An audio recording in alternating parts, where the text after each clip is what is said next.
Israel Hamas युद्ध को एक साल पूरा होते होते इस जंग का दायरा बढ़ गया है। इस युद्ध में इजराइल के खिलाफ ईरान और लेबनान का हिजबुल्ला भी कूद चुका है।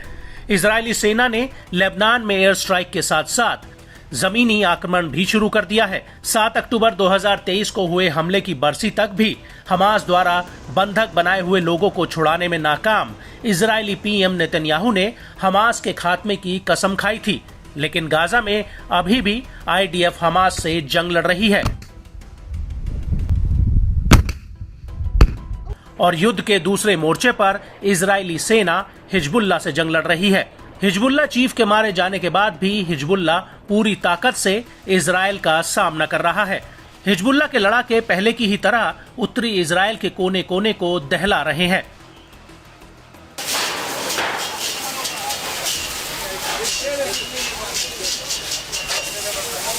इजराइल और लेबनान के हिजबुल्ला समूह में शय और मात का खेल जारी है। हिजबुल्ला लड़ाके लगातार इजराइल पर अपनी हवाई ताकत का प्रदर्शन कर रहे हैं। इस बीच हिजबुल्ला के साथ जमीनी लड़ाई में इजराइल को तगड़ा झटका लगा है। हिजबुल्ला के लड़ाकों ने इजरायली सेना को अपने गढ़ से खदेड़ना शुरू कर दिया है। न्यूज एजेंसी अल मयादीन के मुताबिक हिजबुल्ला ने इजरायली सेना को लेबनानी इलाके से बाहर जाने को मजबूर कर दिया। इजरायली सेना सीमावर्ती शहर यारून में घुसपैठ करने की कोशिश कर रही थी। यारून शहर जहां इजरायली सेना लगभग एक साल से बमबारी कर रही है।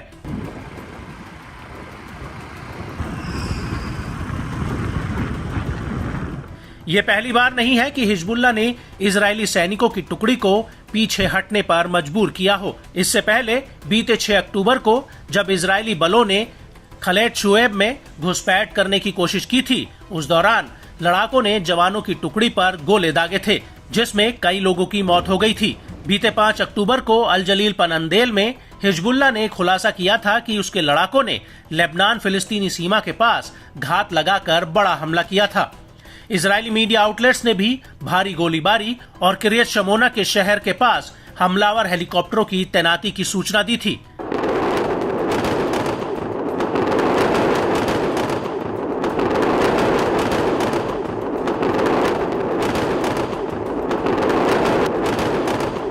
इससे पहले बीते 4 अक्टूबर की रात को हिजबुल्ला लड़ाकों ने एक इजरायली जमीनी बल पर नजर रखी थी। ओडेसा में घुसपैठ की कोशिश कर रहे थे। इजरायली बलों पर घात लगाकर हमला किया गया और उसके बाद इलाके में सशस्त्र झड़पें शुरू हो गई थी, जहां पिछले कुछ दिनों से भीषण लड़ाई जारी है। ओडेसा में बीते 3 अक्टूबर को 98वीं डिवीजन के एगोज यूनिट और याहलोम यूनिट के कम से कम 9 इजरायली अधिकारी और सैनिक मारे गए थे।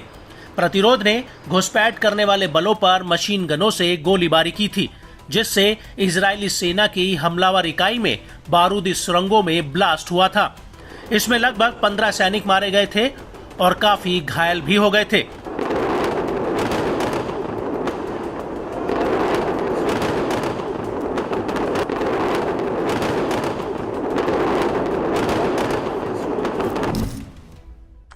इजरायली सेना के प्रवक्ता ने चेतावनी दी है कि हमारे पास मिडिल ईस्ट में किसी भी इलाके में हमला करने की ताकत है। हमारे जो दुश्मन अभी तक उसे समझ नहीं पाए हैं, वो जल्द ही समझ जाएंगे। हालांकि जिस तरह लेबनान में जमीनी हमले में हिजबुल्ला समूह इजरायली बलों पर भारी पड़ रहा है, उससे इजराइल का आला कमान भी सख्ते में आ गया है। दावा किया जा रहा है कि इजरायली बलों पर घात लगाकर हमला करने से लड़ाकों को कामयाबी हाथ लग रही है, जिससे इजरायली सेना को खासा नुकसान उठाना पड़ रहा है। ऐसे में देखना काफी अहम रहेगा कि इजराइल का लेबनान में जमीनी ऑपरेशन कितना लंबा और किस हद तक सफल हो पाता है।